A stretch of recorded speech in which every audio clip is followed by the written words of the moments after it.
Você já imaginou estar grávida de 8 meses e sentir mãos nas suas costas? Mas não eram mãos ajudando.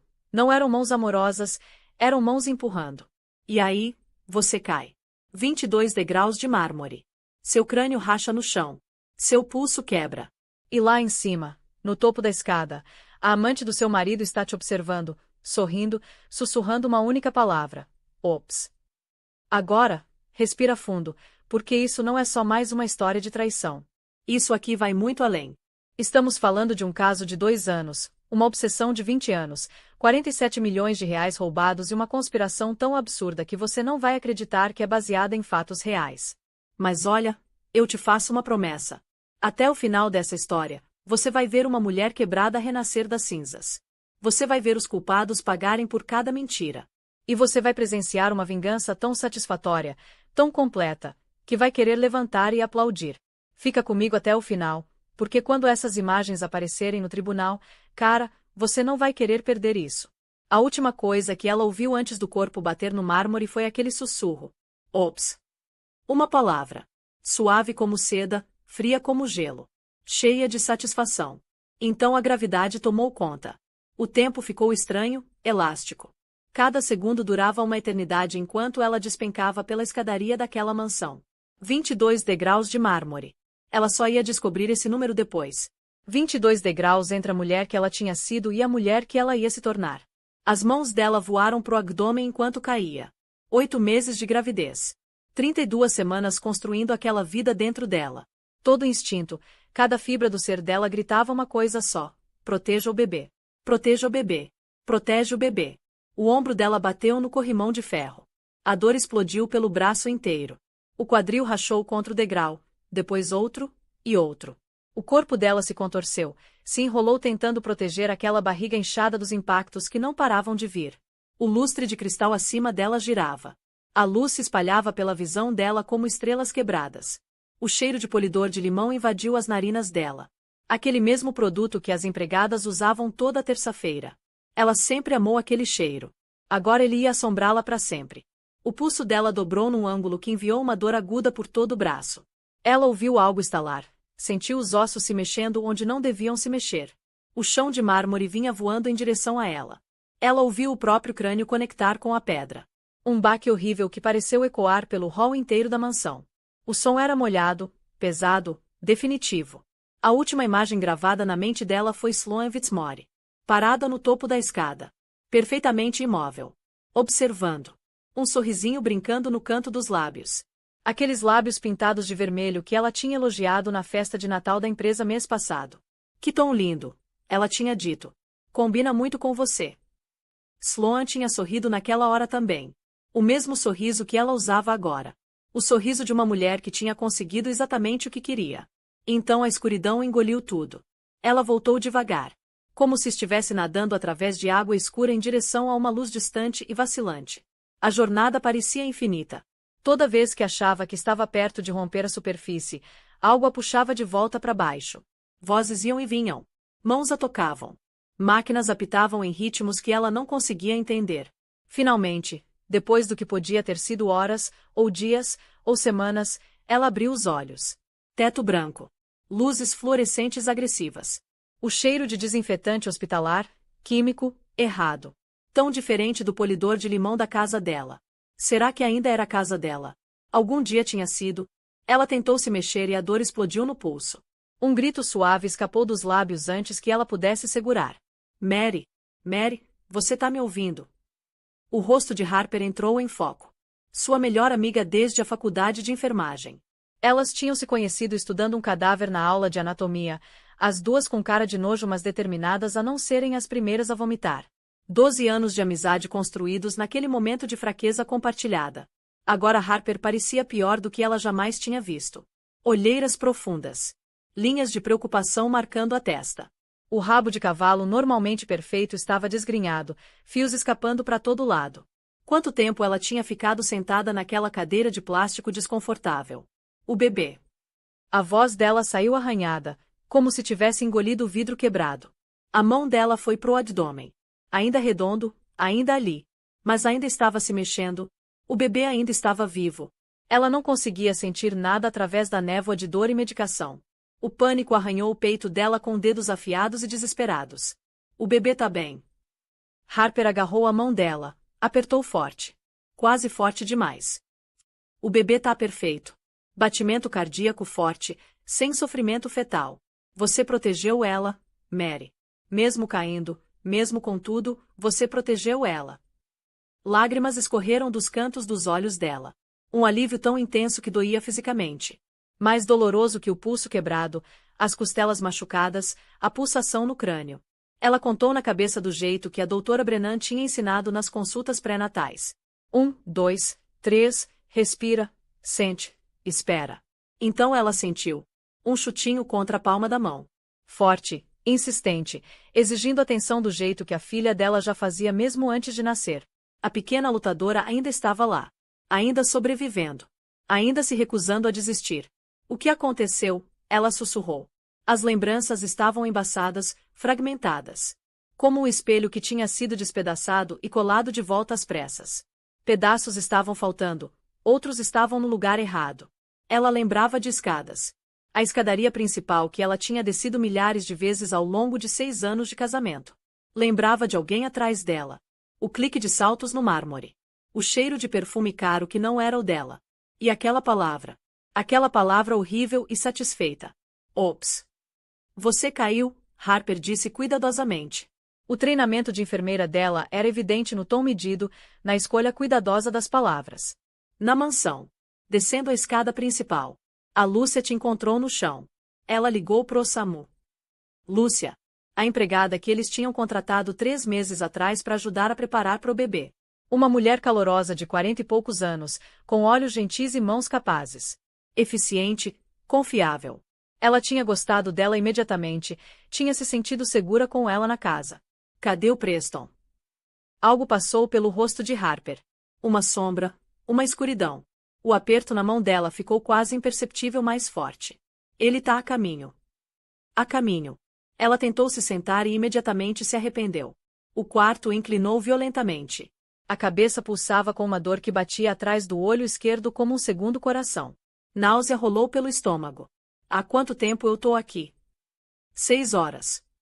6 horas. O marido dela tinha ficado inacessível por 6 horas enquanto ela estava inconsciente numa cama de hospital. Enquanto a vida da filha não nascida deles pendia por um fio. Enquanto médicos faziam exames e monitores apitavam e Harper sentava sozinha no quarto estéril esperando. Algo frio se instalou no estômago dela. Algo que não tinha nada a ver com os ferimentos. Ela pensou em todas as vezes que Preston tinha ficado inacessível. As viagens de negócios que se estendiam. As reuniões que não podiam ser interrompidas.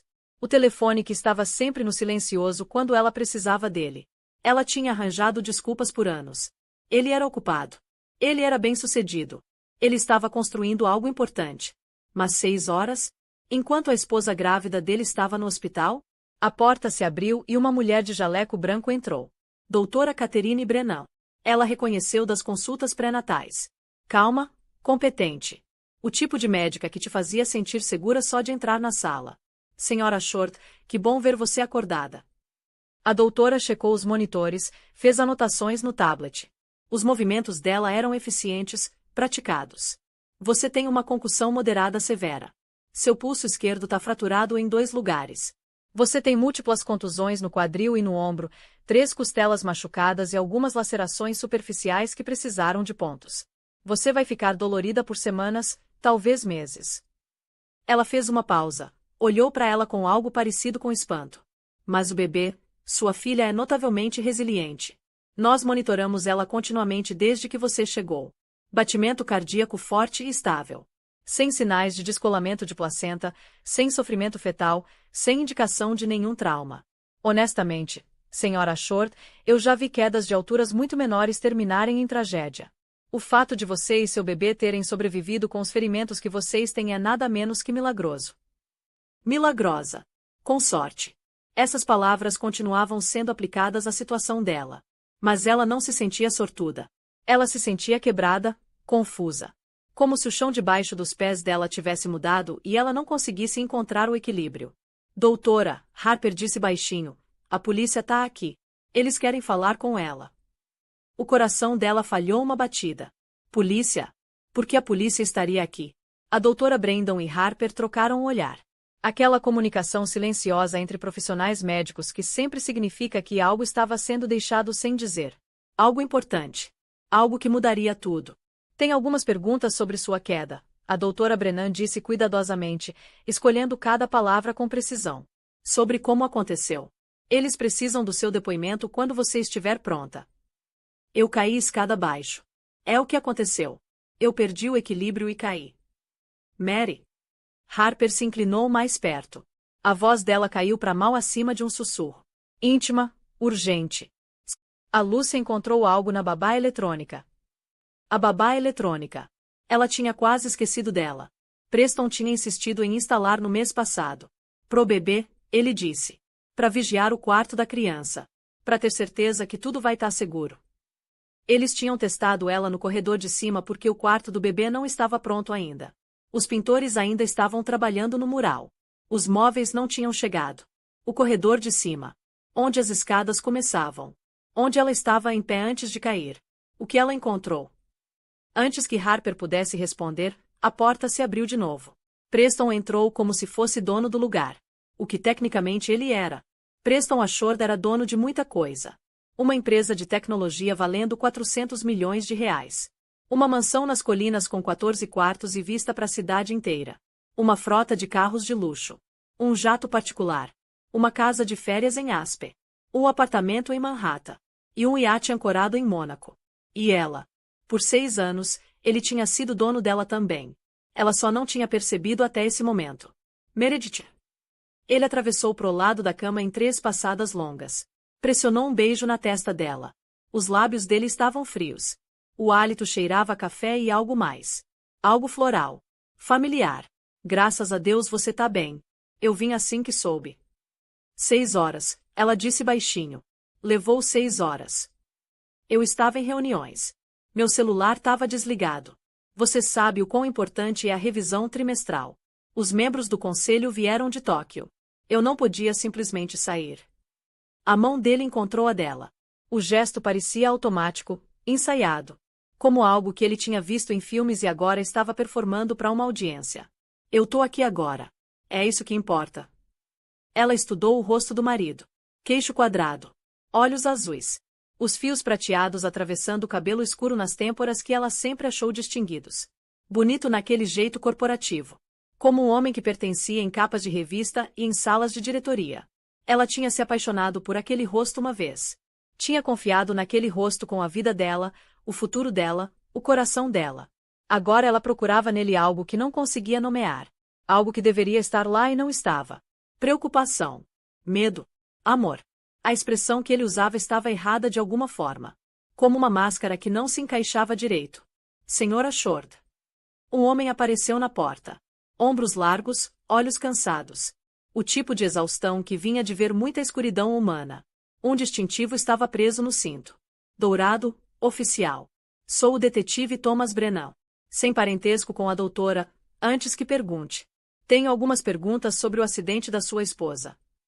Claro. Preston se endireitou, deslizou para a voz profissional dele. A que ele usava para investidores e jornalistas. Suave, controlada, imperturbável. Qualquer coisa para ajudar. A segurança da minha esposa é minha prioridade máxima. Na verdade, senhor, eu gostaria de falar com a senhora Ashford sozinho primeiro. O olhar do detetive era firme, ilegível. Procedimento padrão em casos como esse. A mandíbula de Preston apertou. Quase imperceptível. Mas ela tinha sido casada com ele por 6 anos. Ela conhecia cada microexpressão, cada sinal, cada movimento minúsculo que traía o que ele estava pensando embaixo da superfície polida. E aquele aperto em particular significava que ele estava infeliz com algo. Preocupado com algo. Com medo de algo. Não acho que minha esposa precisa ser interrogada na condição dela. Ela passou por uma experiência traumática. Ela precisa de descanso, não de perguntas. Não é um interrogatório, senhor. Só algumas perguntas. O detetive Brennan levantou um tablet. A tela estava escura, mas ela podia ver o próprio reflexo no vidro. Pálida, machucada, mal reconhecível. Nós temos filmagens que gostaríamos que ela revisasse. Preston ficou imóvel. A imobilidade chamou a atenção dela mais que qualquer outra coisa. O marido dela nunca estava parado. Ele estava sempre se mexendo, falando, comandando, preenchendo cada sala com a presença e a energia dele. Ele não conseguia assistir um filme sem checar o telefone. Não conseguia ter uma conversa sem andar de um lado para o outro. Não conseguia existir sem movimento. Mas naquele momento ele congelou. Como um homem que acabou de ver algo terrível. Como um homem que acabou de ouvir uma notícia muito ruim. Filmagens. A voz dele ficou nivelada, casual. Mas algo por baixo tinha mudado. Rachado. Da babá eletrônica no corredor de cima, o detetive Brennan disse. Sua empregada recuperou a gravação e nos contatou. Ela estava bastante preocupada com o que viu. Os olhos de Preston saltaram para ela, depois para longe. Rápido. Culpado. A mão dele ainda estava segurando a dela, mas o aperto tinha ficado frouxo. Sem vida. Eu gostaria de ver, ela disse. A voz dela soou mais forte agora. Mais clara. Algo estava acontecendo aqui. Algo que ela não entendia ainda. Mas ela ia entender. Ela ia ver com os próprios olhos. E então ela ia saber. Qualquer que fosse a coisa, ela queria ver. O detetive Brennan assentiu. Ele puxou uma cadeira para perto da cama, sentou, virou o tablet e apertou o play. A filmagem era granulada. Preto e branco. Qualidade de câmera de segurança. Não produção de Hollywood. Mas clara o suficiente. Mais que clara o suficiente. Ela se viu parada no topo da escadaria. A mão no corrimão de ferro. A outra mão segurando o celular. Ela estava olhando para algo na tela. Um texto talvez. Ou um e-mail. Ela não conseguia lembrar agora. Parecia tão sem importância comparado a tudo que veio depois. Então uma figura apareceu atrás dela. Sloan Fitzmaurice. 29 anos. Loira. Linda naquele jeito afiado e angular que fotografava bem e ficava bom em salas de diretoria. Ela tinha sido assistente executiva de Preston por 3 anos. Eficiente, profissional. Sempre perfeitamente vestida em roupas de grife que eram só ligeiramente inapropriadas para um ambiente de escritório. Apertadas demais, curtas demais, muita pele. Ela nunca tinha pensado muito sobre ela. Além de uma gratidão leve por ela manter a agenda de Preston organizada. Além de uma curiosidade ocasional sobre como ela bancava aquelas roupas de grife com salário de assistente. Na tela, Sloan se aproximou. Os lábios dela estavam se mexendo. Dizendo algo. O áudio estava abafado, mas a expressão era clara. Veneno. Ódio puro e não diluído torcendo os traços bonitos dela em algo feio. Algo monstruoso. Ela se viu virar. Viu a confusão no próprio rosto. O começo de uma pergunta se formando nos lábios. O que você está fazendo aqui? Ou talvez posso te ajudar. As respostas educadas de uma mulher que ainda não entendia que estava em perigo. Então a mão de Sloan disparou. O empurrão foi deliberado. Forte. Sem acidente. Sem tropeço. Sem tentativa de ajudar ou firmar ou pegar.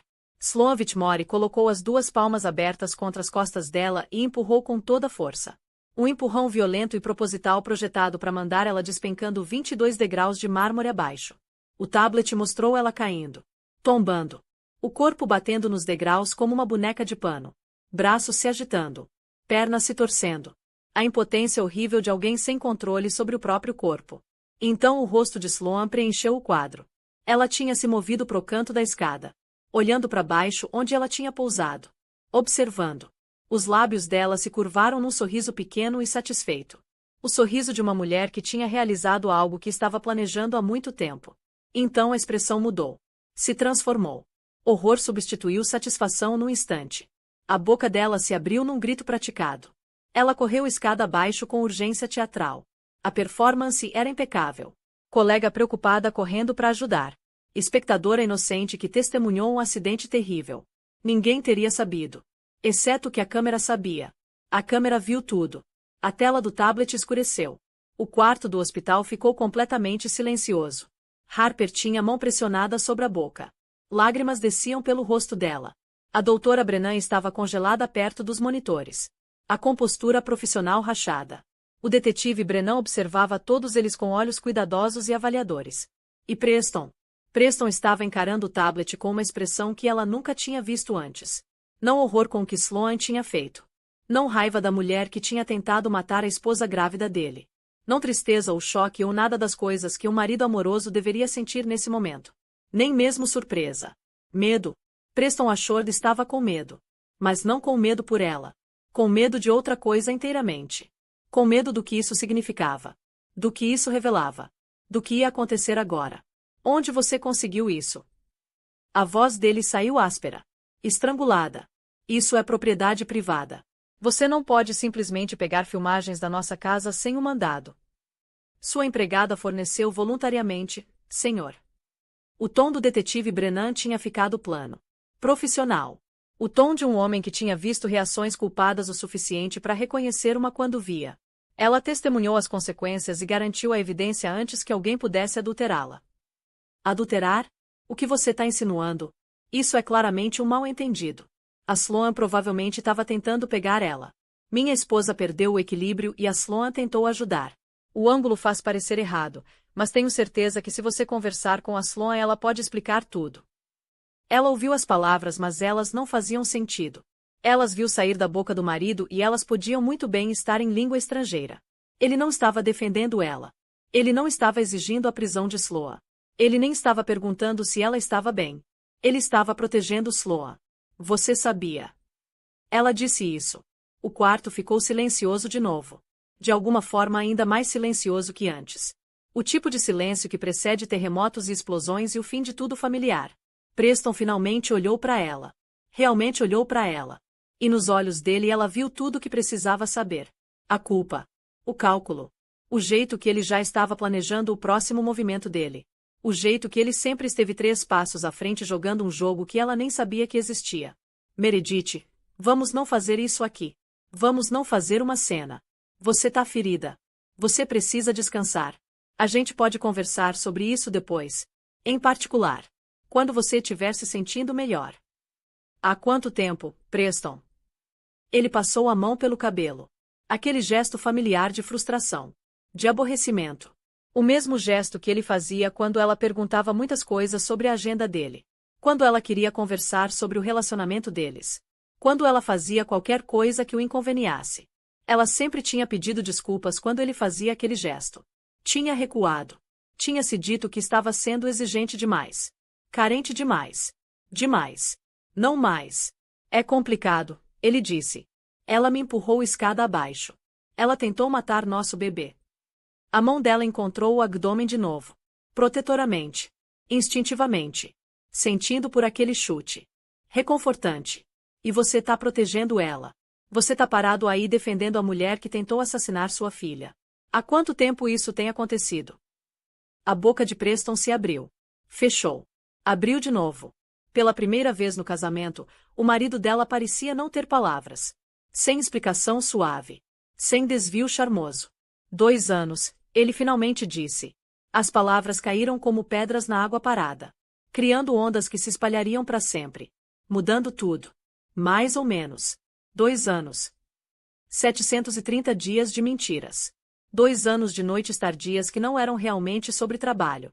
2 anos de viagens de negócios onde a assistente dele casualmente o acompanhava para reuniões importantes. 2 anos de olhar nos olhos dela toda manhã e dizer que amava ela enquanto dormia com outra pessoa toda noite. 2 anos construindo uma vida numa fundação de areia. De areia movediça. De nada.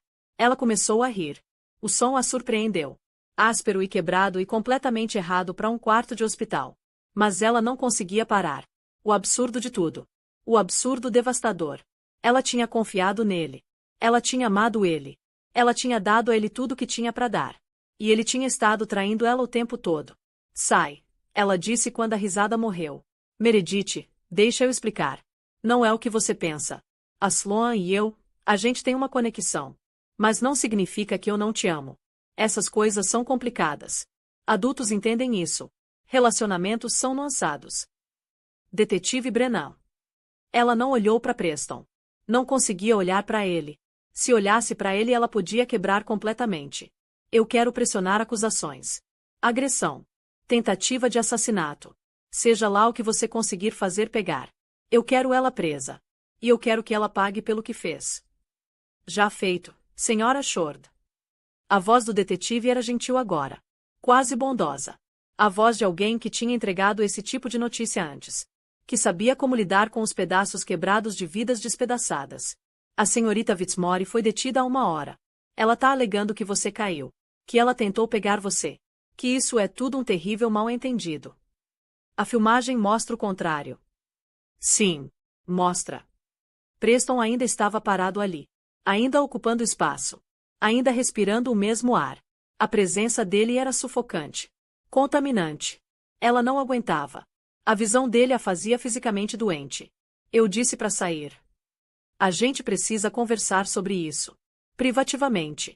Sem a polícia escutando. Sem sua amiga julgando. Ele gesticulou para Harper como se ela fosse um inconveniente. Um móvel no caminho. Isso é entre nós. Nosso casamento. Nossa família. Nosso negócio. Não. A palavra saiu forte. Firme. Surpreendendo até ela mesma. Era possivelmente a primeira vez em 6 anos que ela tinha dito não para ele e falado sério. Nada é entre nós mais. Você escolheu ela em vez de mim. Em vez da nossa filha. Você tá protegendo a mulher que tentou nos matar. Não tem nada mais para discutir. Você tá sendo emocional. São os hormônios. O estresse da queda. A medicação que eles estão te dando. Você não tá pensando claramente. Quando você se acalmar, quando você tiver tempo para processar, você vai ver isso diferente. Harper fez um som. Baixo e perigoso. Como o rosnado de um animal protegendo os filhotes. Você precisa ir embora. Agora. Antes que eu chame a segurança e faça você ser removido. Essa é minha esposa. Meu bebê. Você não pode me manter longe delas. Eu tenho direitos. Na verdade, senhor. O detetive Brennan deu um passo à frente. Posicionou-se entre Preston e a cama. A mão dele descansou casualmente perto do distintivo dele. Perto da arma. Dadas as circunstâncias, eu acho que seria melhor se você fosse embora voluntariamente. Vamos precisar entrevistá-lo separadamente sobre seu conhecimento das intenções e atividades da senhorita Whitmore. E eu deveria avisá-lo que qualquer coisa que você disser agora pode ser usada na nossa investigação. O rosto de Preston passou por emoções. Raiva. Cálculo. Calma forçada. A máscara escorregando e se reformando. Escorregando e se reformando. Finalmente, ele deu um passo para trás. Isso não acabou, Meredith. A gente vai conversar sobre isso quando você tiver se acalmado. Quando você estiver pensando racionalmente. Quando você perceber o que você está jogando fora. Ele saiu sem olhar para trás. A porta clicou fechando atrás dele. E ela finalmente se permitiu chorar. Não lágrimas gentis. Não choro silencioso. Eram soluços que rasgavam de algum lugar profundo dentro dela. Feios, altos, primais. O som de uma mulher cujo mundo inteiro tinha acabado de desmoronar. Cuja fundação tinha desintegrado. Cujo futuro tinha sido arrancado e substituído por algo aterrorizante e desconhecido. Harper assegurou. Não disse nada. Só assegurou. E deixou ela chorar. E passou lenços. E assegurou mais ainda. Do jeito que uma melhor amiga faz. Do jeito que uma irmã faz. Do jeito que alguém que te ama sem condições ou agendas faz. Lá fora, pela janela do hospital, o sol estava se pondo. Rosa e dourado e comum. O mundo continuando como se nada tivesse mudado. Como se a vida dela não tivesse acabado de virar do avesso. Mas algo tinha mudado. Tudo tinha mudado. E não tinha volta. Sabe aquela sensação de quando você perde algo e só percebe o valor depois que já era? Pois é, tem gente que aprendeu isso da pior forma possível. E olha, não foi barato não. A história que eu vou contar hoje vai te deixar de queixo caído. É sobre traição, mentiras, e uma reviravolta tão absurda que parece roteiro de novela. Mas jura por Deus que aconteceu. Bom, pelo menos é o que dizem por aí. Então relaxa, pega teu café, e vem comigo porque essa história, cara, essa história é pesada. A chuva não estava só caindo naquela noite. Não, meu amigo. Ela estava despencando com tudo, batendo no asfalto como se estivesse cobrando uma dívida antiga. Helena estava parada na varanda da casa que ela mesma tinha transformado num lar de verdade. Sabe aquele tipo de casa que tem cheiro de comida caseira, foto na geladeira, almofada no sofá? Pois é. E ali estava ela, segurando uma única sacola de lixo com 3 anos de casamento dentro. 3 anos, cara. Dentro da casa, dava para ver a lareira acesa e uma mulher que tinha roubado a vida dela aproveitando o calor todinho. O marido dela, Eduardo, nem olhou para trás quando bateu a porta na cara dela. Trancou mesmo. Deixou ela lá fora, no frio, na chuva, como se fosse um móvel velho que não serve mais. O cara pensou que estava jogando fora um peso morto. Pensou que estava subindo na vida, sabe? Só que ele não fazia a mínima ideia de quem era a mulher que estava tremendo ali embaixo da chuva. Ela não era só uma garçonete sem grana. Ela era a única herdeira de um império bilionário. E o telefone no bolso dela estava prestes a tocar. E quando tocasse, quando tocasse, o mundo desse homem ia desabar que nem castelo de cartas. Olha, a discussão começou por causa de uma carne queimada no jantar. Mas todo mundo ali sabia que não era sobre a carne. Nunca foi sobre a carne.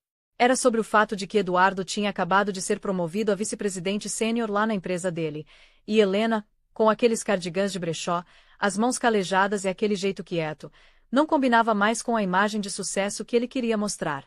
Eu tô cansado de chegar em casa e ver isso aqui, Helena, Eduardo soltou, jogando o guardanapo em cima da mesa. O pano bateu no prato com um barulho molhado que ecoou pela sala de jantar silenciosa. Tô cansado de ficar contando centavo. Tô cansado desse clima pesado. Tô cansado de você. Helena congelou. As mãos dela ficaram paradas no ar, em cima do prato que ela ia recolher. Ela era uma mulher bonita, viu? Só que escondia isso debaixo de roupa larga e zero maquiagem. Os olhos dela, num tom de avelã bem marcante, sempre tiveram aquela paciência que beira o santo. Mas naquela noite, aquela paciência estava rachando. Eu fiquei contando centavo porque a gente tinha dívida, Eduardo. Ela disse baixinho, mas firme, mesmo com as mãos tremendo. Eu te apoiei enquanto você terminava o MBA. Fiz hora extra no restaurante para você não precisar trabalhar enquanto estudava. E esse é exatamente o problema. Eduardo se levantou. A cadeira arranhou o chão de madeira com um barulho agudo. Ele era bonito daquele jeito padrãozinho, sabe? Maxilar quadrado, corte de cabelo caro, terno sob medida. Mas os olhos? Frios que nem gelo. Você é uma garçonete de restaurante vagabundo, Helena. É isso que você é. É isso que você sempre vai ser. E agora que eu tô subindo na vida, eu preciso de alguém que consiga pelo menos conversar com meus sócios. Alguém que não pareça que acabou de sair de um turno limpando mesa. A crueldade das palavras ficou suspensa no ar. Helena não gritou. Não quebrou nada. Só olhou para ele com uma tristeza profunda demais. Você me amava quando eu limpava a mesa para pagar sua mensalidade. Eu estava desesperado, Eduardo debochou, indo até o aparador e se servindo de uma bebida. Eu precisava de estabilidade. Superei isso. E, para ser sincero, encontrei alguém que combina com minha ambição. A porta da frente se abriu antes que Helena pudesse responder. O som de salto alto no piso da entrada era afiado, autoritário. E então entrou Tiffany na sala de jantar. Tiffany era tudo que Helena não era. Ela era polida, afiada, e usava um vestido que provavelmente custava mais que o guarda-roupa inteiro de Helena. Ela trabalhava no marketing da empresa do Eduardo, e Helena tinha visto o nome dela aparecer na tela do celular dele muitas vezes nos últimos 6 meses. Muitas mesmo. Já resolveu? Tiffany perguntou, ignorando Helena completamente enquanto caminhava até Eduardo e colocava a mão com unhas feitas no peito dele. Só terminando, Eduardo disse, a voz amolecendo na hora. Ele olhou para Tiffany com uma mistura de desejo e orgulho. O troféu que ele achava que finalmente merecia. Helena sentiu como se tivesse levado um soco no peito, mas continuou de pé. Você trouxe ela aqui, para dentro da nossa casa. Tiffany finalmente se virou, olhando Helena de cima a baixo com um sorrisinho zombeteiro. Ah, querida, já faz tempo que não é sua casa. É a casa do Eduardo. O nome dele que tá na escritura. Você é só ocupante que ele esqueceu de despejar. Ela tem razão, Eduardo disse, virando de volta para Helena, o rosto endurecendo. Eu quero você fora hoje à noite. Eduardo, tá chovendo pra caramba lá fora, Helena disse, olhando para a janela onde a tempestade estava pegando pesado. Eu não tenho para onde ir minha família. Você não tem família, Eduardo cortou ela sem dó. Foi isso que você me disse quando a gente se conheceu. Sem pais, sem irmãos. Só você. Uma órfã pobre procurando um salvador. Bom, eu terminei de te salvar. Vou entrar com o pedido de divórcio amanhã de manhã. Meu advogado já preparou os papéis. Como a gente assinou aquele acordo pré-nupcial, que você topou feito boba, você não fica com nada. Nem pensão, nem bens. Helena olhou para o homem que ela tinha jurado amar para sempre. Lembrou das noites que ficou acordada ajudando ele a decorar estudos de caso. Lembrou de vender o medalhão vintage da mãe dela, a única coisa que tinha guardado do passado, para comprar um terno novo para a primeira entrevista importante dele. Eu topei o acordo pré-nupcial porque eu não tava nem aí pro seu dinheiro, Helena disse baixinho. Eu queria que você soubesse que eu tava ali por você. Bom, Essa foi uma decisão financeira bem burra. Tiffany riu, se servindo de uma taça de vinho da garrafa do Eduardo. Eduardo, chama um táxi se precisar, mas tira ela daqui. Eu quero redecorar essa sala e o cheiro dela tá em tudo. Cheira a água sanitária e desespero. Eduardo foi até a porta da frente e abriu ela escancarada. O vento uivou, jogando chuva para dentro do corredor limpinho. Ele pegou a bolsa da Helena do cabideiro e jogou lá fora, na varanda molhada. Vai, ele ordenou. Pega o que você conseguir carregar em 5 minutos. Se não tiver ido até lá, eu ligo para a polícia e falo que você está invadindo propriedade privada. Helena não implorou. Essa era a parada que Eduardo nunca entendeu sobre ela. Ele confundiu a gentileza dela com fraqueza, o silêncio dela com submissão. Ela passou por ele de cabeça erguida. Foi pro quarto, pegou uma única mochila, e colocou 2 mudas de roupa, a escova de dentes, e um pequeno diário de couro desgastado que ela guardava escondido no fundo da gaveta de meias. Voltou para baixo. Tiffany já estava sentada na cabeceira da mesa, no lugar de Helena, tomando vinho. Eduardo estava na porta, de braços cruzados, olhando pro relógio. 4 minutos, ele notou secamente. Eficiente. Boa sorte no restaurante, Helena.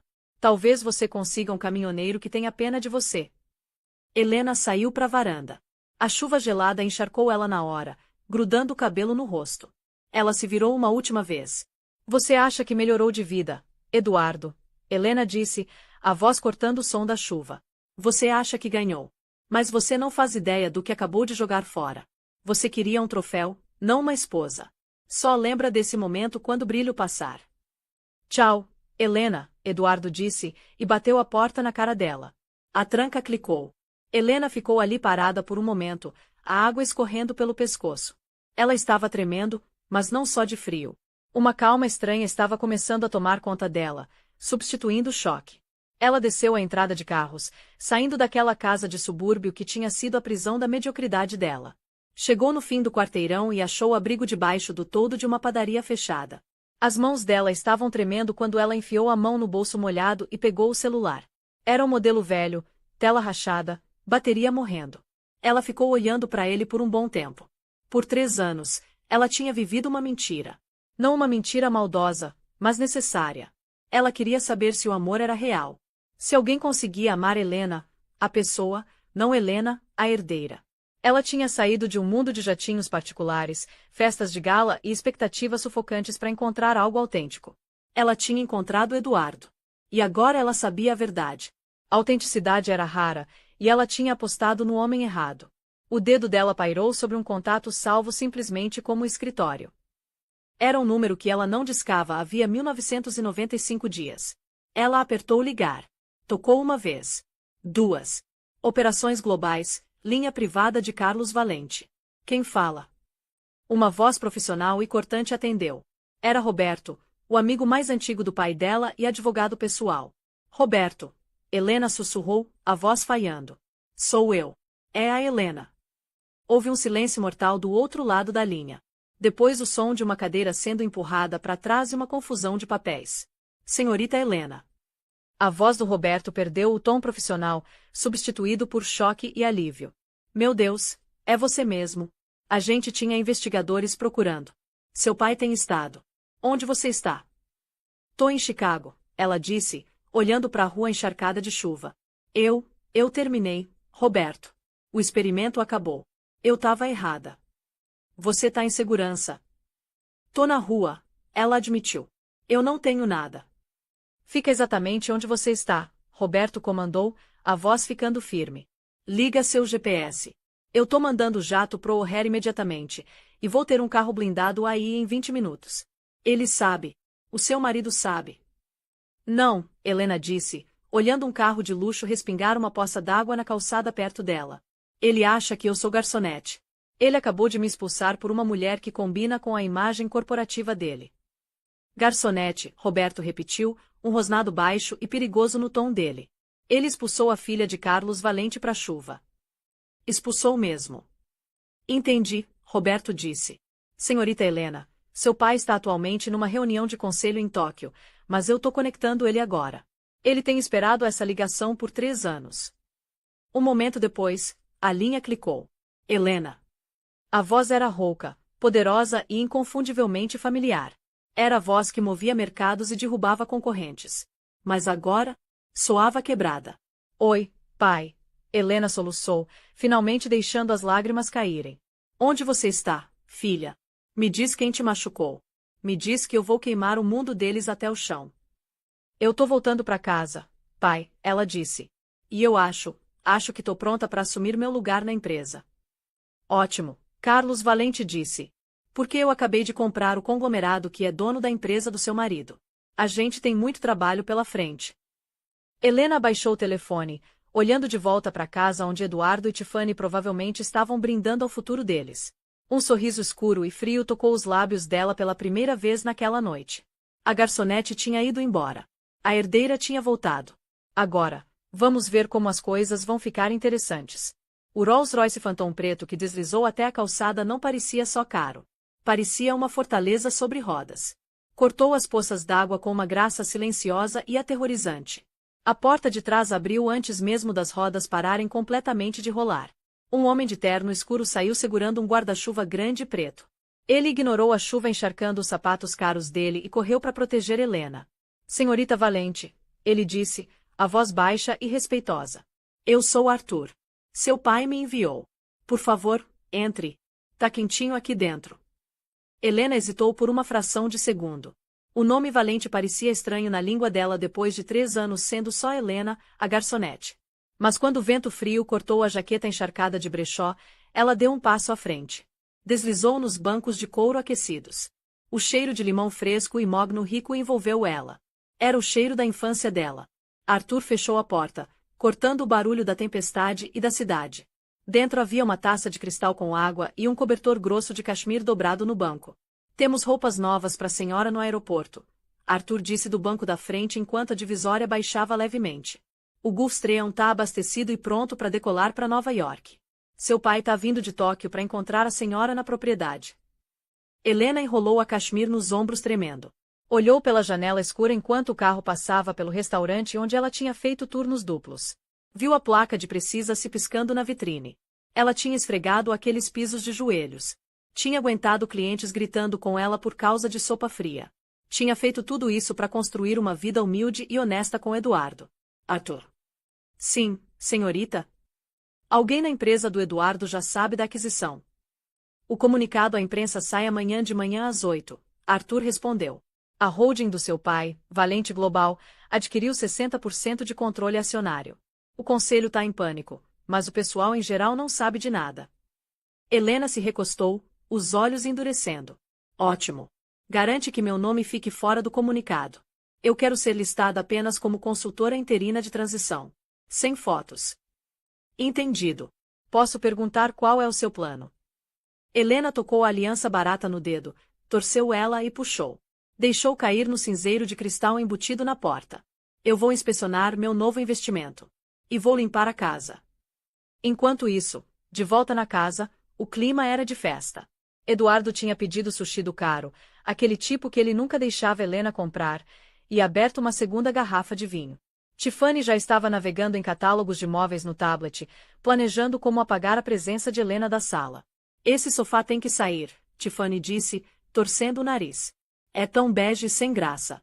A gente precisa de couro italiano. Branco. Pega o que você quiser, amor, Eduardo disse, recostando com um suspiro satisfeito. Eu sou vice-presidente sênior agora. Meu bônus esse ano vai ser enorme. Talvez eu até compre um barco. O telefone dele vibrou na mesa. Era um e-mail do CEO da empresa dele, marcado como urgente. Eduardo franziu a testa e pegou. Leu o assunto. Anúncio de parceria estratégica. O que foi? Tiffany perguntou, sentindo a mudança no humor dele.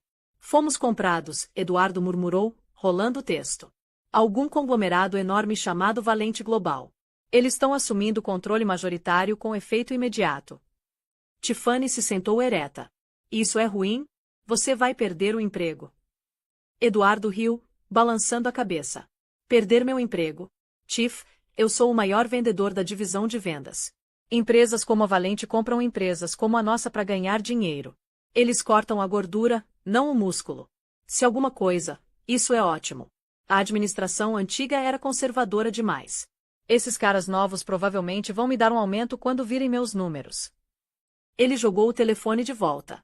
Além disso, eu ouvi rumores de que Carlos Valente está semi-aposentado. Ele provavelmente vai mandar algum executivo de terno para supervisionar as coisas. Eu consigo encantar um executivo de terno. Eu sou bom nisso. Você é bom em tudo. Tiffany ronronou, beijando a bochecha dele.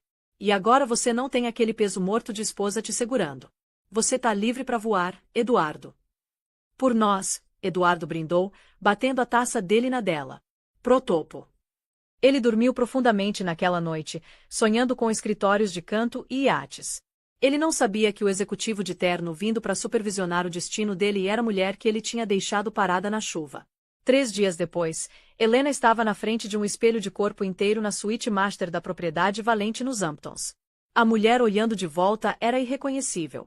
O cabelo dela, antes preso num coque bagunçado e frisado, tinha sido tratado, cortado e estilizado num bob elegante e brilhante que emoldurava o rosto dela como um capacete de seda escura.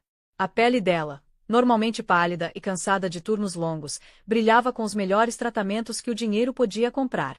Ela usava um terno que custava mais que o carro do Eduardo. Uma obra-prima sob medida cinza carvão de um designer francês com uma blusa de seda vermelha sangue por baixo. Nos pés, saltos de 10 centímetros que podiam servir de arma. Mas a maior mudança estava nos olhos dela. Os olhos suaves e suplicantes cor de avelã da garçonete tinham ido embora. No lugar deles estavam os olhos frios e calculistas de uma valente. Você tá parecendo sua mãe. Uma voz ecoou da porta.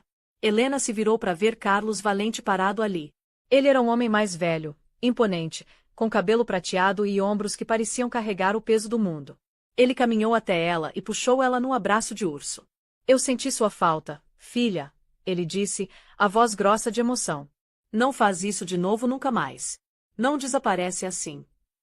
Eu precisava saber, pai, Helena sussurrou, abraçando ele apertado. Eu precisava saber se eu conseguia me virar sozinha. E eu aprendi que o mundo é cruel com quem não tem nada, ela disse, se afastando. Eduardo não só me deixou. Ele zombou de mim por ser pobre. Ele tratou a pobreza como um defeito de caráter. O rosto de Carlos escureceu. Eu revisei o dossiê dele. Ele é um tubarão. Agressivo, ambicioso, moralmente flexível. Ele tem inflado os relatórios de despesas também. Quantias pequenas, mas o suficiente para demitir ele por justa causa. Não, Helena disse com firmeza. Ainda não. Você quer torturar ele? Carlos perguntou, levantando uma sobrancelha. Eu quero que ele saiba exatamente quem ele jogou fora, Helena disse. Eu quero que ele sinta medo de mim antes de perder tudo. Eu vou entrar como CEO interina começando segunda-feira. Ele vai te reconhecer, Carlos avisou. Vai. Helena se virou de volta pro espelho. Ele nunca olhou de verdade para mim, pai. Ele olhava através de mim. Ele via uma empregada, uma cozinheira, um sustento. Ele nunca me viu. Além disso, ela pegou um par de óculos de grau grandes com armação de design. As pessoas veem o que esperam ver. Ele espera Helena, a garçonete, chorando num abrigo em algum lugar. Ele não espera Helena Valente, a chefe. Carlos sorriu um sorriso orgulhoso e cruel. Essa é minha filha. O jato tá esperando. Vai caçar. A sede da empresa era um monólito de vidro no centro de Chicago. Na segunda de manhã, a tensão no saguão era palpável. A notícia da aquisição tinha vazado e todo mundo estava com medo de demissão. Eduardo entrou como se fosse o dono do lugar. Usava seu melhor terno azul marinho, um corte de cabelo fresco e um ar de invencibilidade. Enquanto os colegas se amontoavam em grupos nervosos, Eduardo marchou direto pro elevador. Bom dia, Brenda. Ele piscou para a recepcionista. Não fica com essa cara assustada. Mudança é oportunidade. Chegou no 40º andar, o nível executivo. Tiffany estava esperando ele na mesa dele, segurando uma xícara de café fumegante. Todo mundo tá pirando, ela sussurrou, se inclinando. Eles dizem que a nova CEO interina já tá aqui. Ela tá na sala de conferência principal. Demitiu o diretor de RH há 10 minutos. Eduardo levantou uma sobrancelha. Cruel. Eu gosto. Quem é ela? Ninguém sabe. Ela se identifica como senhorita V aparentemente, ela é a filha do chefão. Nepotismo? Eduardo debochou. Ótimo. Isso significa que ela é incompetente e precisa de alguém para segurar a mão dela. É aí que eu entro. Senhor Costa. Um assistente jovem apareceu no cubículo do Eduardo, parecendo pálido. A nova CEO solicitou uma reunião com a equipe sênior de vendas imediatamente. Showtime. Eduardo sorriu para Tiffany. Me vê trabalhar. Ele pegou o tablet e foi para a sala de conferência principal. 5 outros executivos já estavam lá, sentados ao redor da longa mesa de mogno, parecendo nervosos. Eduardo pegou o assento à direita da cadeira principal, a posição de poder. A porta no fim da sala se abriu. A sala ficou em silêncio. A nova CEO entrou. Ela era aterrorizante. O clique dos saltos dela era rítmico e lento. Ela não olhou para ninguém enquanto caminhava até a cabeceira da mesa.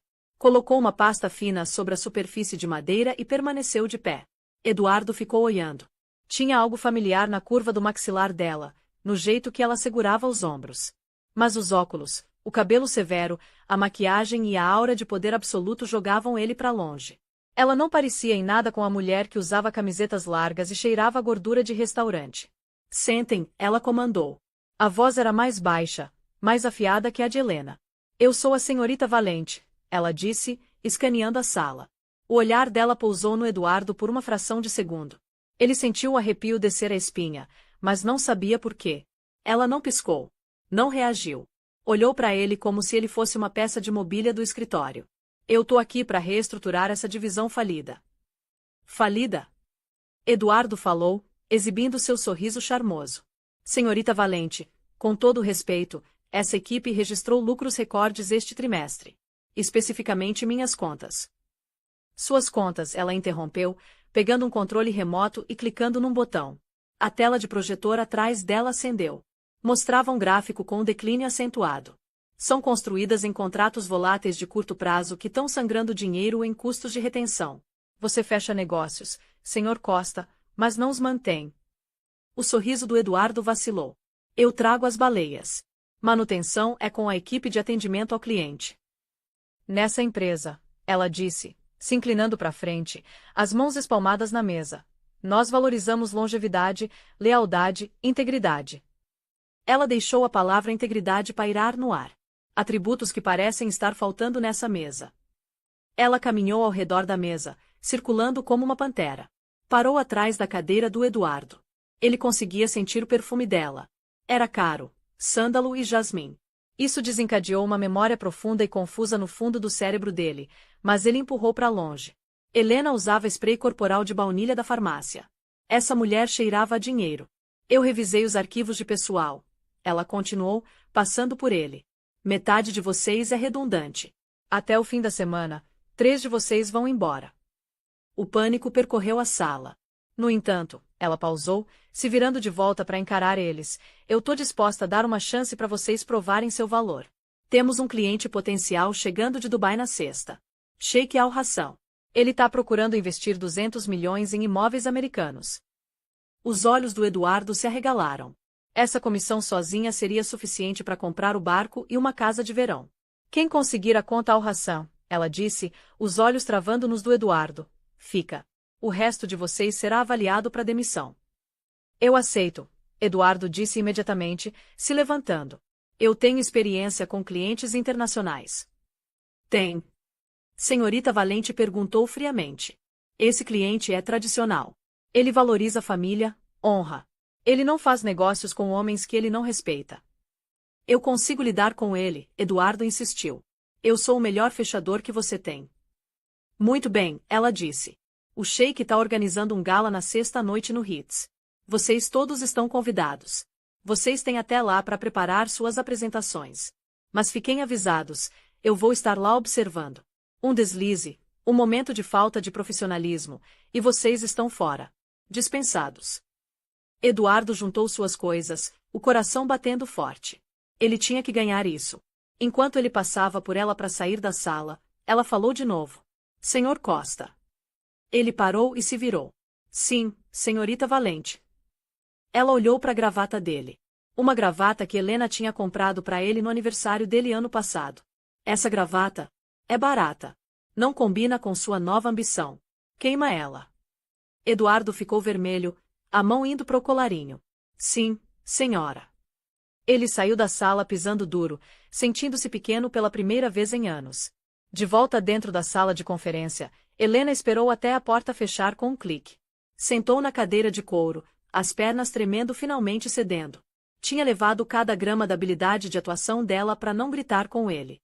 Roberto, o advogado do pai dela, saiu das sombras do canto onde tinha estado observando silenciosamente. A senhorita foi magnífica, senhorita Helena, ele disse. Ele não suspeitou de nada. Ele suspeitou de alguma coisa, Helena disse, tirando os óculos e esfregando os olhos. Ele é arrogante, mas não é cego. Ele sentiu a conexão. Só não consegue processar porque o ego dele não deixa ele acreditar que a esposa dele poderia ser a chefe dele. O Sheik está informado sobre a situação. Roberto perguntou. Sim, Helena disse, um sorriso frio voltando. Al-Hassan é um velho amigo do meu pai. Ele odeia adúlteros, e odeia homens que abandonam suas famílias. Eduardo acha que está indo para uma apresentação de vendas. Ela se levantou e caminhou até a janela, olhando para a linha do horizonte da cidade. Ele está indo para uma execução. Mais tarde naquela noite, Eduardo chegou em casa de mau humor. Arrancou a gravata do pescoço e jogou no lixo da cozinha. O que aconteceu? Tiffany perguntou, olhando para cima da salada dela. A nova chefe é uma bruxa. Eduardo rosnou. Ela me humilhou na frente da equipe, criticou meus números, até insultou minhas roupas. Ela provavelmente está só se sentindo ameaçada por você. Tiffany acalmou, indo massagear os ombros dele. Ela vê um macho alfa e tenta dominar ele. Você só tem que mostrar para ela quem realmente manda. Eu tenho que conseguir essa conta do Sheik, Eduardo disse. Se eu conseguir, eu fico intocável. E eu tenho que fazer isso no gala na sexta. Um gala. Os olhos da Tiffany brilharam. No Hits. É, black tie. Eu preciso de um vestido, Tiffany declarou. Algo que diga a esposa de vice-presidente sênior. Você não é minha esposa ainda, Eduardo murmurou, servindo uma bebida. Eu sou melhor que esposa, Tiffany sorriu maliciosamente. Eu sou a mulher que você realmente quer. Vamos fazer compras amanhã. Se essa nova chefe vai estar lá, eu quero mostrar para ela que você tem uma mulher com classe, não aquela lavadeira desengonçada com quem você morava. Eduardo olhou para Tiffany. Ela era linda. Sim. Mas por um segundo fugaz, ele lembrou do jeito que Helena costumava olhar para ele quando ele tinha um dia ruim, com preocupação, não com um pedido por um vestido novo. Ele empurrou o pensamento para longe. Beleza, Eduardo disse. Pega o vestido mais caro que você achar. A gente tá indo para a guerra. A semana antes do gala foi uma aula de guerra psicológica. Helena, operando sob o disfarce de senhorita valente, desmontou a confiança do Eduardo pedaço por pedaço, tudo enquanto se escondia à vista de todos. Na quarta-feira, Eduardo submeteu sua proposta preliminar para a conta do Sheik. Ele entrou no escritório da CEO com uma arrogância, colocando a pasta de couro na mesa dela. Essa é a estratégia, Eduardo disse, exibindo seu sorriso vencedor. Eu analisei as tendências do mercado de Dubai. É agressivo, alto rendimento. Exatamente o que homens como Al-Hassan querem.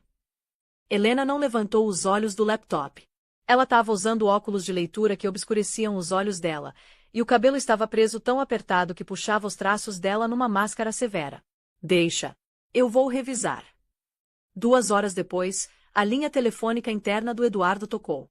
Senhor Costa. A voz da Helena era gelo pelo interfone. Venha ao meu escritório. Quando ele chegou, a pasta dele estava na lixeira ao lado da mesa dela. É lixo, ela disse simplesmente. Eduardo sentiu o rosto esquentar. Com licença, essa proposta me levou 2 dias. É baseada no mesmo modelo que ganhou a conta da Tech Corp ano passado. E quem escreveu a proposta da Tech Corp, Sr. Costa? Helena perguntou, finalmente olhando para cima. O olhar dela era penetrante. Eduardo congelou. Helena tinha escrito. Ela tinha ficado acordada por 3 noites seguidas, pesquisando flutuações de mercado enquanto ele jogava videogame para desestressar. Ela tinha escrito de fantasma 80% das principais apresentações dele nos últimos 2 anos. Eu escrevi, Eduardo mentiu, embora a voz dele vacilasse ligeiramente. Foi minha equipe. Falta alma, Helena disse, se levantando e caminhando até a janela. Os números estão corretos, mas a narrativa é vazia. Você trata o Sheik como um caixa eletrônico ambulante. Homens do calibre dele compram histórias, não só estatísticas. Eles investem em pessoas. Ela se virou para encarar ele. Refaz. E dessa vez tenta encontrar alguma profundidade, se é que você tem alguma. Eduardo voltou para a mesa dele, furioso. Ligou para Tiffany. Ela é impossível. Ele sibilou no telefone. Ela jogou fora. Ela quer alma. O que isso significa? Significa que ela quer que você implore, Tiffany disse, a voz abafada pelo som de um secador de cabelo. Ela tá viajando no poder. Só escreve alguma história triste sobre como seu pai era pedreiro ou algo assim. Rico adora essa parada. Olha, não posso falar muito. Tô na boutique. Achei o vestido, Eduardo. É seda verde esmeralda, costas abertas. Custa 4.000. 4.000. Eduardo engasgou. Tiff, meus cartões de crédito já estão quase no limite com os móveis novos. Você quer ganhar o shake ou não? Tiffany estourou. Você precisa parecer vencedor para ser vencedor. Se eu aparecer com algo de prateleira, vão pensar que você é gerência de baixo nível. Você quer isso? Quer que essa bruxa senhorita Valente ganhe? Compra. Eduardo suspirou, esfregando as têmporas. Só compra. Ele passou os próximos 2 dias em pânico. Sem Helena para estruturar os pensamentos dele, a escrita dele era caótica e superficial. Ele percebeu com um buraco afundando no estômago o quanto tinha dependido do intelecto da esposa pobre. Ele tinha visto ela como uma garçonete simples, mas ela era quem editava os e-mails dele, consertava a gramática dele e organizava as ideias caóticas dele em estratégias vencedoras. Na sexta de manhã, ele estava exausto. Submeteu uma proposta revisada que mal dava conta do recado. Senhorita Valente aceitou sem comentário, o que deixou ele mais nervoso que a crítica dela. Te vejo hoje à noite, Sr. Costa, ela disse enquanto ele saía do escritório dela. Não me decepcione. Ele foi para casa cedo para se arrumar. A casa estava transformada. Os móveis aconchegantes e quentes que Helena tinha escolhido em feiras de antiguidades e reformado tinham ido embora. No lugar havia móveis modernos, brancos, frios e rígidos que pareciam desconfortáveis para sentar. Tiffany estava no quarto se admirando no espelho. O vestido verde era de fato espetacular, agarrando as curvas dela. Eu pareço uma estrela de cinema. Ela girou. Você parece cara, Eduardo disse, ajustando o smoking. Ele olhou para si mesmo. Ele parecia o executivo bem-sucedido. Forçou um sorriso. Vamos arrasar. Mas quando olhou ao redor do quarto, notou algo faltando. No criado mudo, costumava ter uma pequena foto emoldurada dele e Helena do dia do casamento. Tinha sumido. Tiffany tinha substituído ela por uma escultura de cristal de uma onça. Por um segundo, Eduardo sentiu uma pontada de perda. Lembrou da risada da Helena. Lembrou do jeito que ela fazia sanduíches de queijo quente para ele quando estava estressado. Não, ele disse para si mesmo. Aquela era a vida velha. Essa é a vida nova. Onças e seda. Vamos, ele disse, oferecendo o braço para Tiffany. A limusine está esperando. O salão de baile do Ritz-Carlton era um mar de diamantes, veludo e dinheiro velho. Um quarteto de cordas tocava suavemente no canto, abafado pelo murmúrio de pessoas influentes fazendo negócios sob champanhe. Eduardo e Tiffany entraram com o queixo erguido. Tiffany imediatamente pegou 2 taças de champanhe de um garçom que passava, sem se dar ao trabalho de agradecer. Olha esse lugar, ela sussurrou, os olhos escaneando ao redor, calculando o patrimônio líquido da sala. É aqui que a gente pertence, Eduardo. Eduardo escaneou a sala, procurando o shake al ração. Se controla, Tiff. Não bebe demais. A gente precisa estar afiado. Relaxa. Ela revirou os olhos. Eu só tô aproveitando a vista. Eduardo avistou o shake perto da escultura de gelo. Ele era um homem de estatura menor, mas presença imensa, cercado por seguranças e empresários ansiosos tentando conseguir uma palavra. De pé ao lado dele estava a senhorita Valente.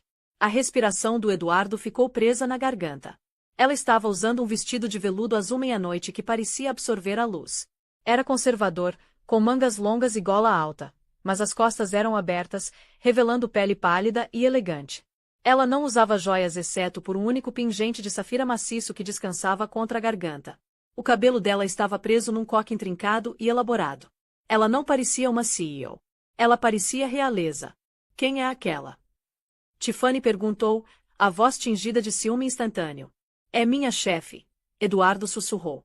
Senhorita Valente. Ela parece antiquada, Tiffany fungou, embora o aperto na taça dela apertasse. Aquele vestido é tão pesado.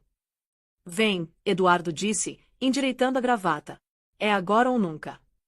Eles se aproximaram do círculo. Senhorita Valente viu ele chegando. A expressão dela permaneceu impassível, mas os olhos dela brilharam com uma luz perigosa. Ela se inclinou e sussurrou algo pro Sheik.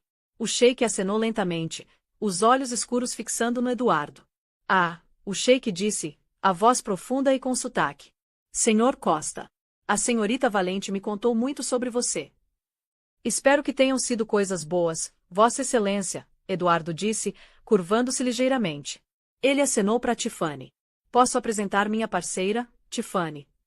O Sheik olhou para Tiffany. Ela sorriu um pouco brilhante demais e estendeu a mão. Eu amo seu manto. É seda de verdade.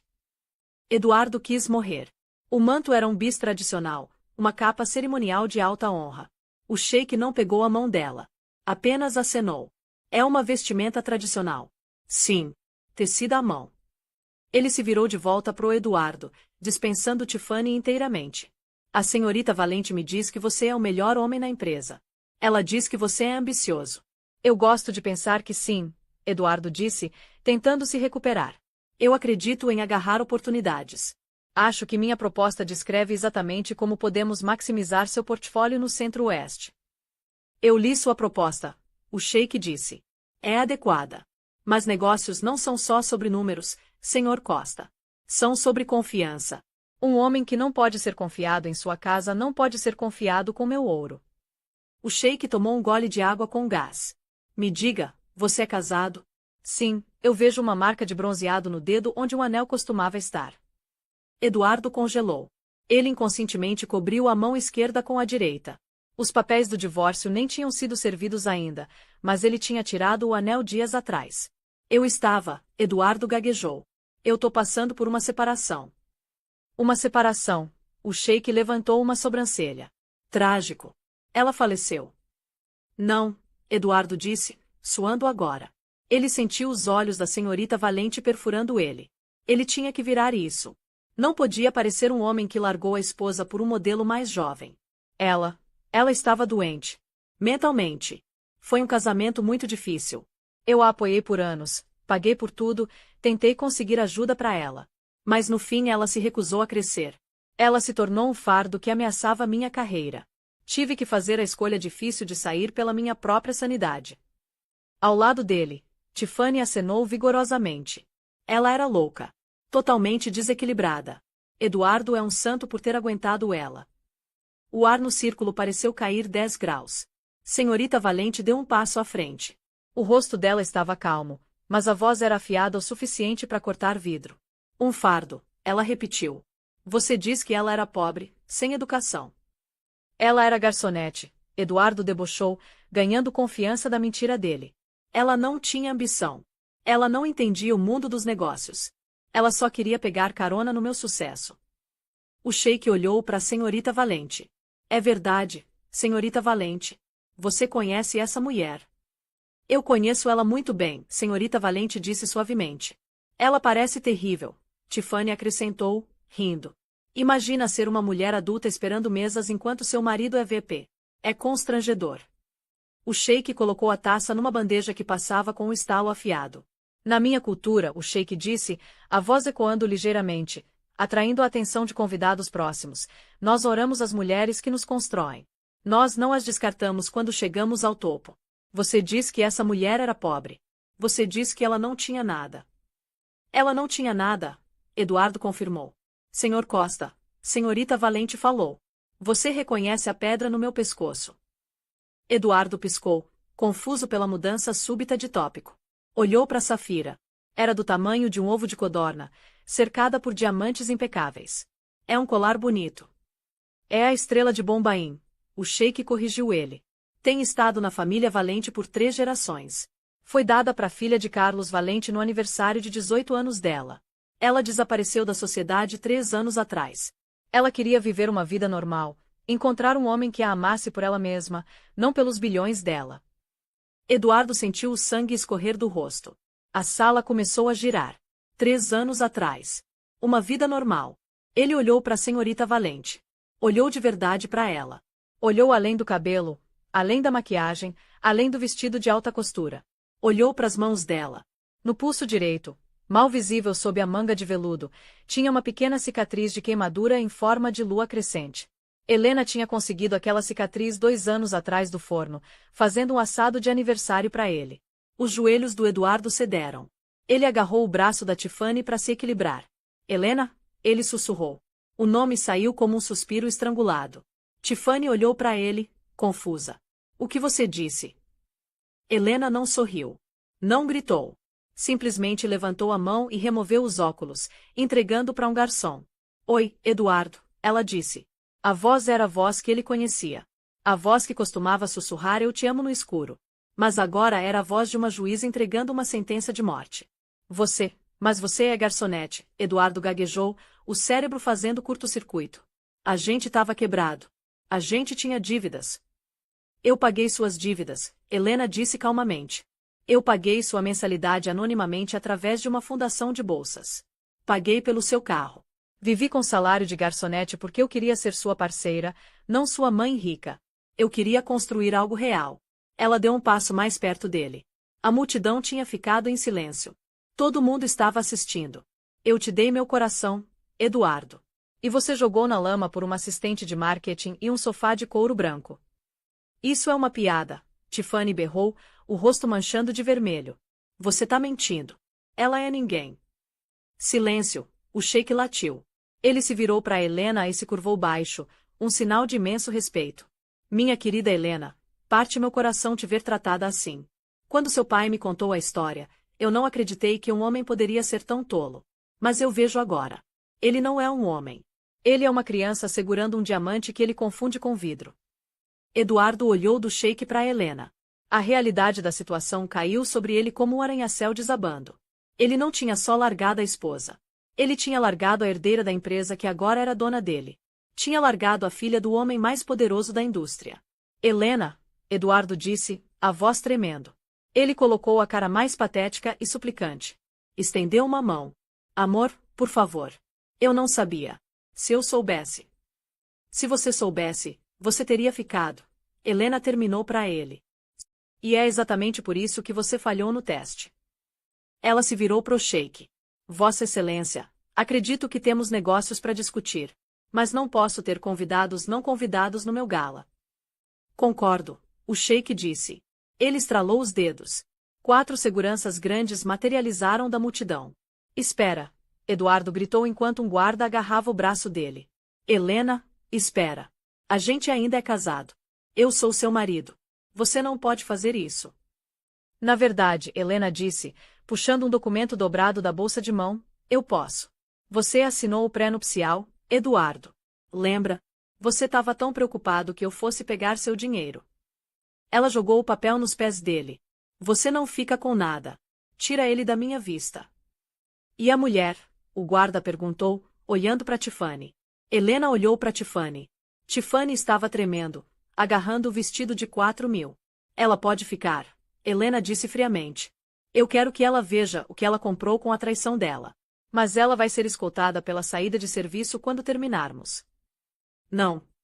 Eduardo gritou enquanto era arrastado para trás, os saltos dele raspando no chão de mármore. Helena, eu te amo. Sempre te amei. Foi um erro. Os gritos dele desapareceram quando as pesadas portas de carvalho bateram. Helena ficou parada no silêncio por um momento. Então ela alisou o vestido, se virou para a multidão atordoada e levantou a taça de champanhe. Agora, ela disse, um sorriso deslumbrante e aterrorizante se abrindo no rosto dela, que a festa de verdade comece. O asfalto do lado de fora do Ritz-Carlton era tão frio e molhado quanto o asfalto do lado de fora da casa tinha sido 5 dias antes. Eduardo aterrissou de joelhos no chão, as calças do smoking rasgando no concreto. As portas pesadas clicaram atrás dele, selando o calor, a música e a mulher que segurava as chaves do universo. Ele se levantou, ignorando os olhares curiosos dos manobristas. Vocês não entendem, ele gritou para as portas fechadas. Ela é minha esposa. Ela me ama. Um segurança, uma montanha de homem chamado Boris, deu um passo à frente, cruzando os braços maciços. Senhor Costa, fui instruído a informá-lo que se permanecer nas instalações por mais 30 segundos, a polícia será chamada. E considerando que o comissário de polícia está atualmente tomando um drink com a senhorita Valente lá dentro, não acho que isso vai terminar bem para você. Eduardo cambaleou para trás, derrotado. Ele procurou nos bolsos o celular para chamar um Uber, mas as mãos dele estavam tremendo tão violentamente que ele derrubou. A tela estilhaçou. Uma metáfora adequada para a vida dele. Ele não foi para casa. Não conseguia encarar o sofá de couro branco ou a onça de cristal. Ele caminhou. Caminhou por horas pela cidade, os sapatos de couro envernizado criando bolhas nos pés, a mente tocando um loop de cada coisa cruel que ele já tinha dito para Helena. Você é uma garçonete de restaurante. É tudo que você vai ser. As palavras tinham gosto de Billy agora. Quando finalmente voltou para o escritório na segunda de manhã, esperando contra a esperança que isso tudo fosse um pesadelo, o cartão-chave dele não funcionou. A luz vermelha piscou para ele. Acesso negado. Um jovem oficial de segurança saiu com uma caixa de papelão. Senhor Costa, o garoto disse, sem fazer contato visual. Seus pertences pessoais. Você foi demitido por má conduta grave e violação do código de ética da empresa. O departamento jurídico também sinalizou seus relatórios de despesas para a auditoria. Eduardo pegou a caixa. Dentro estava sua caneca de café, um grampeador e a foto emoldurada dele e Tiffany que tinha ficado na mesa dele por apenas 3 dias. Onde ela está? Eduardo perguntou, olhando para os elevadores do saguão. A Tiffany está aqui. O guarda sorriu maliciosamente. A senhorita Tiffany renunciou esta manhã por e-mail. Citou ambiente de trabalho hostil e conduta enganosa da gerência. Acho que ela já limpou as coisas dela. Eduardo largou a caixa. Dirigiu até o prédio de apartamentos da Tiffany, batendo na porta dela. Vai embora, Eduardo. A voz dela veio através da madeira, estridente e irritada.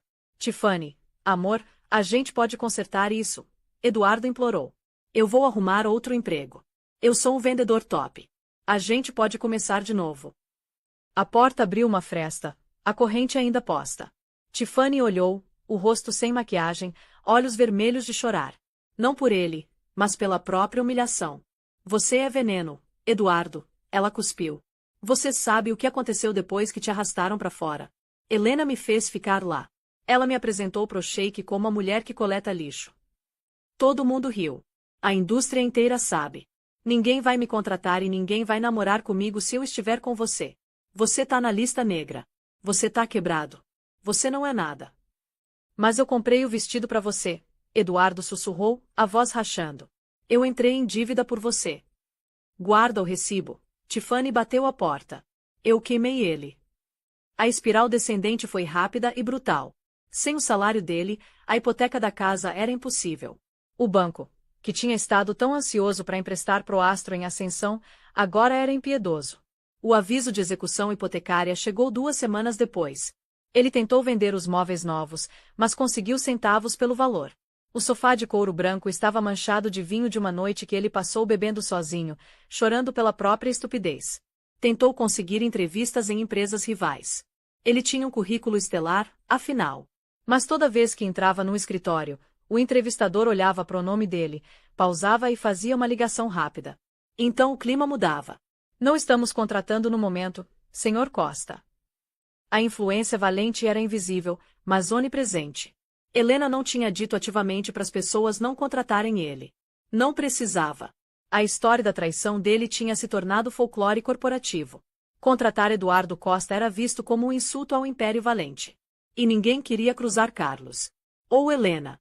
3 meses depois, Eduardo estava morando num apartamento apertado acima de uma lavanderia barulhenta nos arredores da cidade. O carro de luxo foi retomado. Os ternos foram vendidos para um brechó. Ele sentou numa cadeira dobrável, comendo miojo instantâneo, a mesma marca barata que ele costumava gritar com Helena por comprar, e encarou a parede. Ele percebeu agora que Helena não tinha sido só uma esposa. Ela tinha sido o motor dele. Ela tinha gerenciado o estresse dele, a dieta dele, a agenda dele e o ego dele. Ela tinha sido o vento sob as asas dele. E ele tinha cortado ela porque achou que estava voando com o próprio poder. Ele era só um homem caindo do céu. 1 ano depois, a cidade estava agitada com a notícia do Gala Valente para as Artes, o evento mais exclusivo da temporada. Estava sendo realizado no novo Centro Valente, um arranha-céu que perfurava as nuvens, um testemunho da liderança de Helena. Sob comando dela como CEO, os lucros da empresa tinham triplicado. Ela era o rosto de capa da Forbes, Time e Vogue. Dentro do salão de baile, a atmosfera era elétrica. Helena estava no centro da sala, radiante num vestido de ouro cintilante. Ela estava rindo com um homem bonito, um arquiteto francês chamado Luc, que olhava para ela não com posse, mas com adoração. O champanhe está acabando na mesa 4. Helena notou, os olhos afiados não perdendo nada, mesmo no meio de uma celebração. Ela sinalizou para o gerente de catering. Por favor, garanta que o serviço seja impecável. Imediatamente, senhorita Valente. Vou mandar alguém. Nos fundos da casa, na cozinha agitada e cheia de vapor, um homem de jaleco branco de garçom estava polindo taças. O cabelo dele estava ralo, o rosto magro e marcado de exaustão. Costa, o gerente de turno latiu. Para de sonhar acordado. Mesa 4 precisa de champanhe. Mexe. Eduardo Costa pegou a bandeja de prata. Manteve a cabeça baixa. Tinha aprendido a se tornar invisível. Era a única forma de sobreviver. Ele saiu pro salão, navegando o mar de riqueza ao qual ele costumava achar que pertencia. Se aproximou da mesa 4, mantendo os olhos nas taças. Mais champanhe, madame, ele murmurou, despejando o líquido dourado. Obrigada, uma voz disse. Uma voz que parou o coração dele. Eduardo congelou. A garrafa pairou sobre a taça. Ele lentamente olhou para cima. Helena estava sentada ali. Ela era ainda mais linda do que ele lembrava, mas era uma beleza que tinha endurecido como um diamante formado sob pressão. Ela parecia poderosa. Feliz. Ela olhou para ele. Por um momento, Eduardo pensou que ela não ia reconhecer ele. Tinha perdido 9 quilos. Parecia 10 anos mais velho. Mas os olhos da Helena se arregalaram ligeiramente. Ela pausou, o garfo pairando sobre a sobremesa. A mesa ficou quieta.